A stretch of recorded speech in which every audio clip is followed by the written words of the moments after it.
Don José.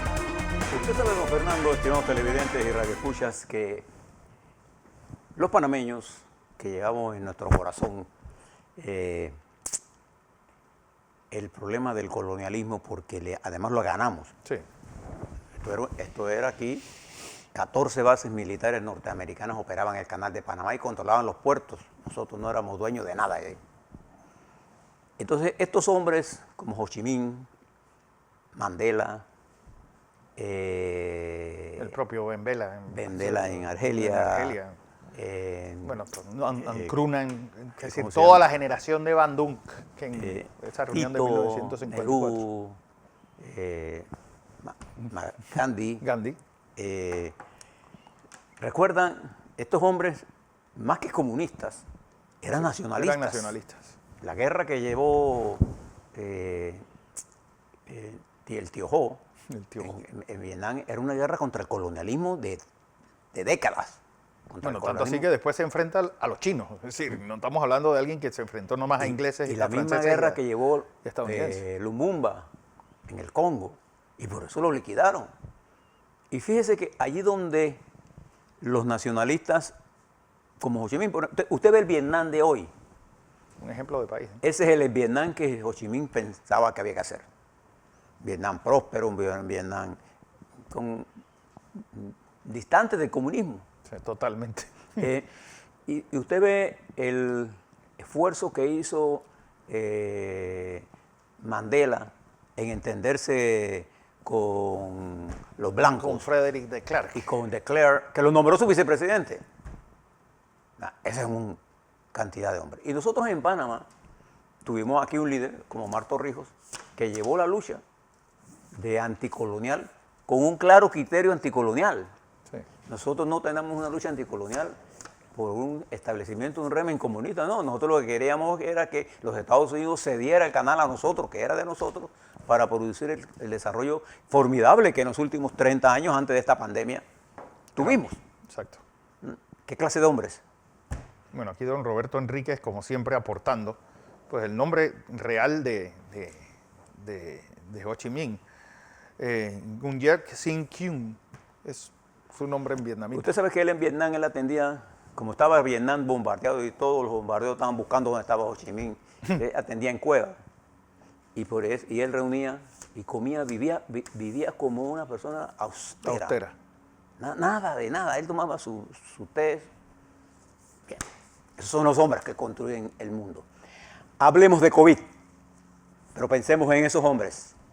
Porque para construir el país, ahora le cuento, necesitamos hombres que piensen a lo largo, en la distancia. Ayer el MINSA nos informó que teníamos 341.420 casos. Hubo 505 casos positivos con 5.121, una positividad de 9.9%, que es 10. Sí. Estábamos en 5.7, 5.2, 5.7.9, 8.9 y ayer 9.9. ¿Cómo se redondea 9.9? 10. Esta es la tensión, ahí está la curva. La curva nos está indicando la tendencia, pero observe al final de la curva, en donde está la polinómica, usted se da cuenta que ya comienza a levantarse unos piquitos allí. Eso es lo que señalaba la doctora Rachel Walensky, una leve tendencia al alza en las últimas. No todavía como unos leves casos al alza, no como tendencia, pero como preocupación, porque estamos abandonando las medidas de seguridad. No se tenga la menor duda de eso. Y fíjese la siguiente lámina. Ahí está. Y observen esa lámina también. Estos son los casos activos en Panamá, que tenemos 8.245 casos activos y tenemos un nivel de recuperación de 95.9%, que es una recuperación clínica altísima. Pero observe también, allí ya usted comienza a mirar esas alzas y bajas, porque la curva venía rápidamente en tendencia, iba así y comienza a tener ciertos desajustes. Y ahí le va indicando usted que algo está, como decía el insigne escritor Shakespeare, algo está podrido en Dinamarca. Bien, ahí, ojo con eso. Mire la siguiente curva. Ahí está. En esta curva, que son dos, observe la de abajo, que son las unidades de cuidado intensivo, venimos a la baja. Ayer tuvimos 166 personas en cuidado intensivo, que va bajando, y eso es bueno. Y en camas, fíjese, ya hay un ganchito hacia arriba, un punto hacia arriba, tuvimos 1.036 personas en cama. Están por debajo de las últimas 7 semanas. Eso es importante. La presión sobre el sistema hospitalario se dio, pero en la medida en que la positividad suba, esas curvas van a cambiar. Hoy todavía tenemos control de eso. Lo que quiero llamarle la atención, fíjese la siguiente curva. Esta es la mortalidad. Ayer tuvimos 13 personas muertas para una tasa de letalidad de 1.72 en ascenso, lento.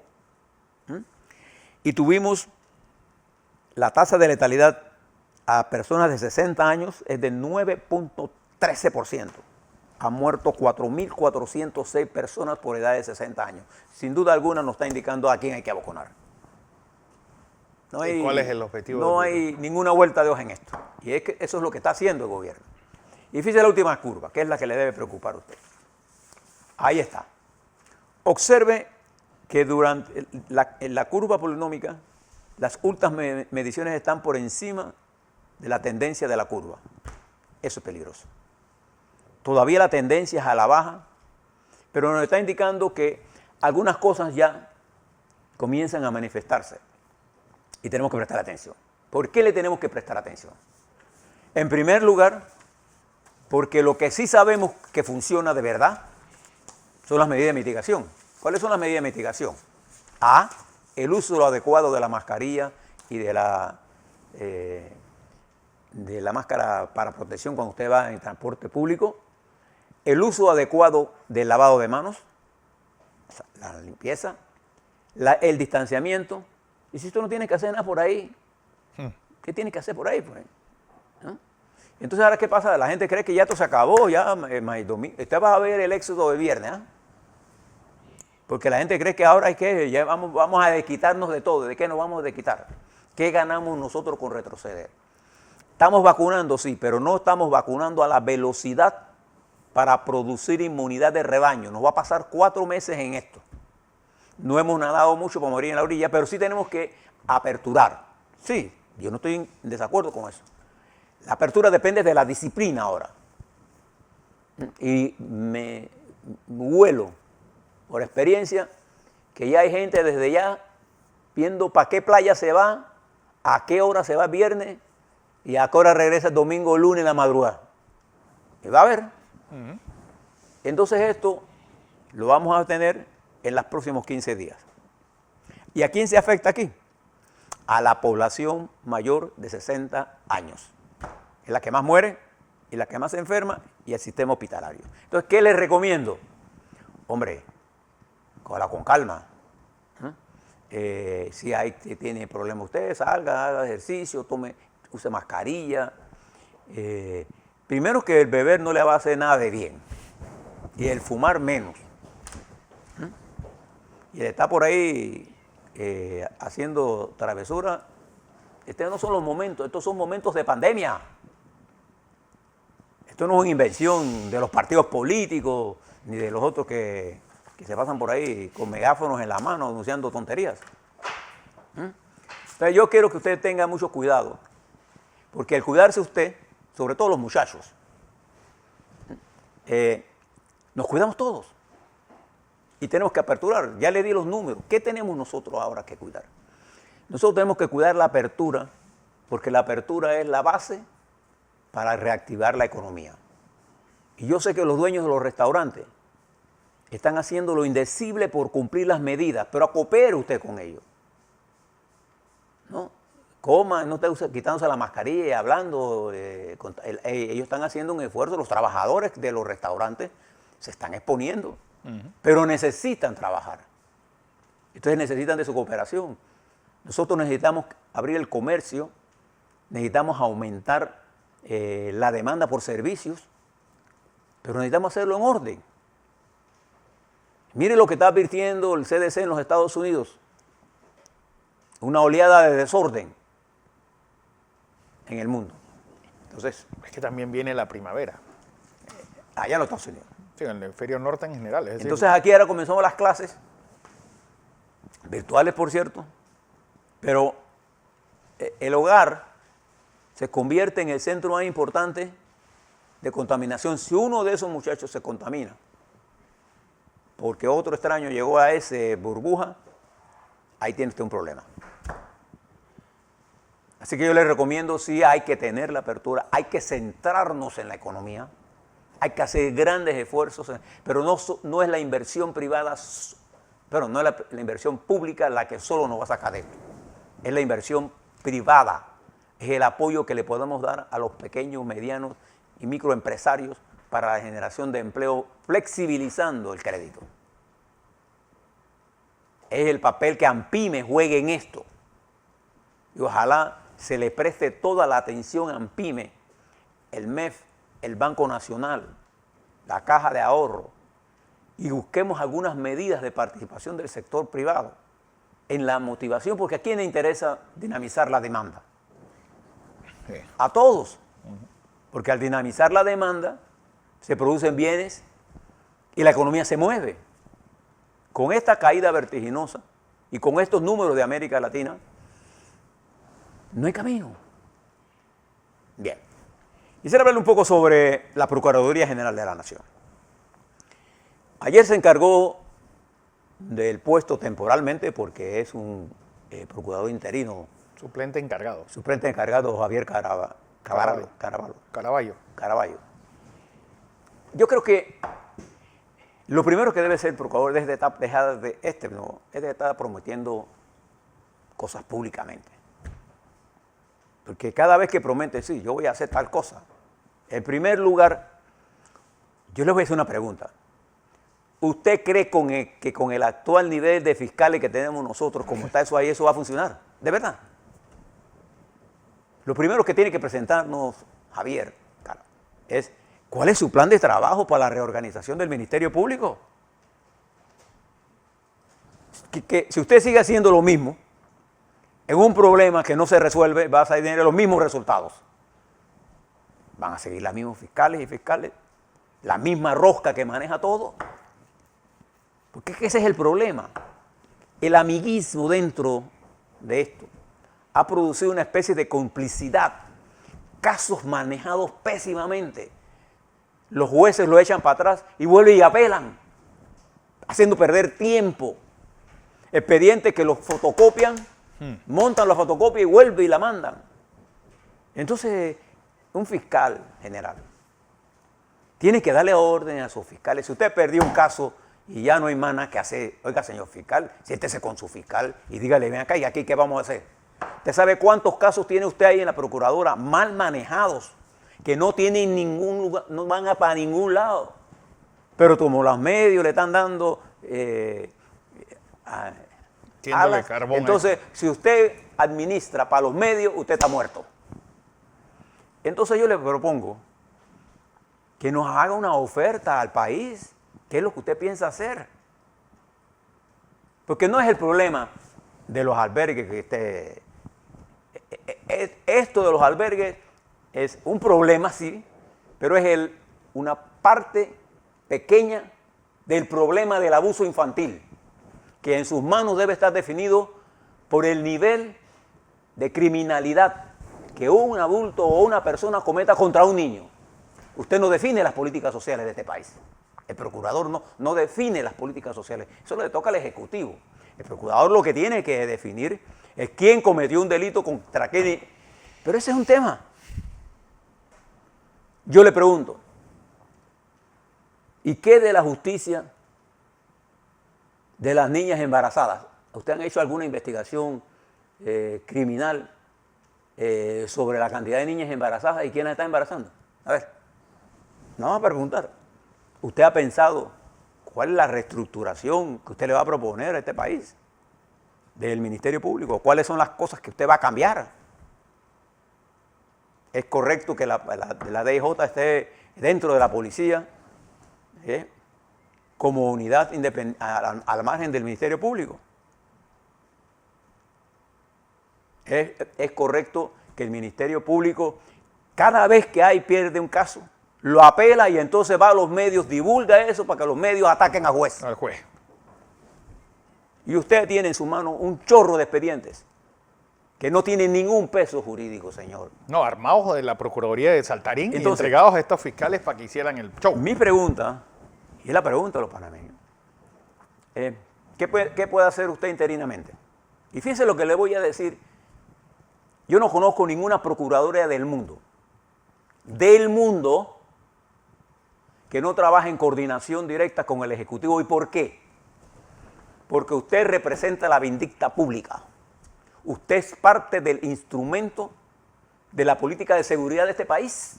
¿Y de quién es la responsabilidad de la política de seguridad de este país? Del presidente. ¿Y de quién es la responsabilidad de la legalidad de la persecución del delito? De los jueces. Porque los fiscales, en ese afán de considerarse que, bueno, usted no ha bregado con un fiscal, no, yo te investigo y te detengo. ¿Por qué nació el sistema penal acusatorio? Por los excesos de los fiscales. Por los excesos de los fiscales en ese sistema nefasto, que era el sistema inquisitorio, que el fiscal puede decir, yo te meto 15 días preso, pues. Y te metían sábado y domingo y te mandaban para otro lado. Así nació esto. Y entonces hay un grupo de gente, señor Javier, que le están cantando canciones al oído para que usted se vaya por esta ruta. Usted no solamente tiene una ruta, la ruta del cumplimiento de la ley y la Constitución y la ruta de los tratados internacionales. Usted no tiene ninguna otra ruta. Pero además, tiene que tener una columna vertebral, lo que no puede tener una columna de gelatina. Pero no tengamos aquí ahora que estar cumpliendo lo que dice Movín, lo que dice la prensa. No, usted tiene que hacer lo que dice la ley y la justicia. Porque usted no, nada más que es la vindicta pública, la Constitución y la ley le da a usted el derecho y el deber de investigar los casos. Y la legalidad de su actuación está controlada por los jueces. Lo que pasa es que aquí hay jueces que quieren ser también fiscales, porque todos quieren responder a la vindicta de la opinión pública de los dueños de los medios de comunicación. Usted tiene que responder es a la ley, a la Constitución y a los tratados internacionales. Y al final de cuentas, rendir cuentas de lo que está ocurriendo y coordinar con el presidente de la República las cosas que hay que hacer. Hoy por hoy, una gran parte de las investigaciones del Ministerio Público está controlado por el Ejecutivo. Entonces es la hora de pensar qué legislación necesitamos. Yo no iba a presentar ninguna legislación con respecto a las modificaciones. No. ¿Por qué? Porque nos enseñaron hace unos años que el presidente y el Consejo de Seguridad manejaban todo esto. Bastaba circular y entonces se circula información y hay que dar instrucciones a los fiscales que todo fiscal que divulgue un expediente en forma clandestina está violando la ley y debe ser sometido a un proceso judicial. Y saca a todos los policías que estén en el Ministerio Público. ¿Y qué hace los policías metidos en el Ministerio Público? Y tenemos que preguntarnos, porque antes la PTJ respondía al Ministerio Público. ¿El FBI dónde está? Hay cosas que nosotros tenemos que preguntar. Pero además aquí hay una tendencia equivocada a creer que el presidente de la República no tiene... Vea, el fiscal, el procurador general, no es el abogado del presidente, pero sí es el colaborador del presidente en la lucha contra el crimen organizado. Porque gran parte del crimen organizado viene y la información por otras vías que no es la fiscalía. Y entonces, ¿qué pasa? Y a esto es la otra cosa que me preocupa, señor Javier. Hay información de inteligencia y hay información jurídica. La información de inteligencia que viene vía organismos de inteligencia, como se quiera que se llamen, o de luchas contra la droga, en los países nuestros se caracterizan por más bochinches que realidades. Entonces alguien dice, no, pero lo que pasa es que José Blandón no tenemos una información muy buena que lo vinculan, entonces comienza estas investigaciones. Vaya a ver si él puede hacer eso en los Estados Unidos. Me preocupa el papel que los organismos internacionales de injerencia tengan en la definición de la política del Ministerio Público. Porque el Ministerio Público debe de responder a los intereses de la República de Panamá y a la seguridad de los ciudadanos panameños. Usted le debe el respeto, y todos sus fiscales, a los derechos ciudadanos de todos nosotros. No a los medios de comunicación, si ellos no lo pusieron usted. Entonces yo le quiero plantear todas estas cosas porque tenemos que hablar con la verdad. Ya en la época, así como estamos hablando del COVID y estamos hablando de la economía con este nivel de desnudez, ¿así? Tenemos que hablar de la justicia.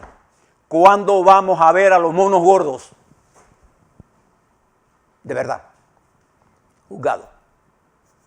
¿Cuándo vamos a ver la ruptura de esas redes que se han establecido en las fiscalías? ¿Cuándo? Cuando eso pase, recuperaremos la confianza del sistema. Y fíjese que le he dicho una cosa sencilla, y usted es abogado. Usted solo puede hacer, y sus fiscales solo pueden actuar en el marco de la ley. Aquí hay fiscales que se han dado el tupé de, vencido el proceso de investigación, continuar la investigación. Y alegan que el tiempo no es importante. Sí. Cuando un juez le establece a un fiscal un tiempo y el fiscal le sigue estudiando, metiendo al expediente cosas, eso está anulado. Estudia a sus fiscales, mire la cantidad de copy-paste que tienen los expedientes. Observe el planteamiento de sus fiscales en las audiencias públicas, la pobreza de la argumentación. En estos días había una audiencia sobre helicópteros. Y el fiscal sustentador de esa causa hizo una tan pobre explicación que la jueza tuvo que decir, la fiscalía no aprobó absolutamente nada. Y cuando eso pasa, pierde y apela. Se acabó. No, entonces perdemos, apelamos y seguimos este juego. Entonces seguimos sin cantidad de expedientes ahí dando la vuelta, porque falta liderazgo. Pero no liderazgo de tipo Bukele. Lo que nosotros necesitamos es liderazgo civil, en manos de un hombre o una mujer que sepa que su única obligación es el respeto a la ley y a la Constitución, que es lo que usted jura al final del día. Usted no le debe a su cargo, ni a la Asamblea, usted le debe esa ley. Usted tiene que responder a la ciudadanía. Lo que pasa es que se olvidan de eso y quedan hablando a hurtadillas con cuánto influencer hay en este país. Y ellos se enteran primero de lo que está pasando que los propios acusados o futuros acusados. Yo no sé si él tendrá tiempo para hacer esto. Yo le recomendaría al presidente con toda mi fuerza que coja un fiscal rápido. Así es. Rápido. No podemos vivir de una interinidad, porque ya de que lo vi, dando los anuncios que él va a tratar, esto yo me pregunto, ¿cuántos casos hay más importantes que este en la Procuraduría? Y ahora él está preocupado. Usted le hago una pregunta, señor fiscal. ¿Usted cree que alguien tiene el poder de ir a un centro donde una niña embarazada está y sacar un micrófono y estar acosando a esas niñas? ¿Usted no cree que es una violación al derecho? ¿Qué piensa hacer sobre eso? Esas son las cosas que usted tiene que plantearse. Porque si nosotros no ponemos orden en eso, lo que está imperando en el país es la anarquía, es la autodestrucción. Y entonces el ataque político se ha convertido en el elemento de querer hacer justicia por la vía de los medios, y eso no es justicia, eso se llama linchamiento. Y para hacer linchamiento no necesitamos fiscales. Ni justicia. Necesitamos un hombre con 2 pistolas y varios para guindarlo. Pero igual, a los que guindan, serán guindados después. Sí. Entonces hacemos el oeste, Los chicos malos del oeste y los chicos malos del este. Eso no es lo que queremos. Queremos vivir en una sociedad civilizada. Pero eso parte porque los fiscales dejen de tener contubernios con los que quieren proteger y línea dura con los que quieren joder. Así es.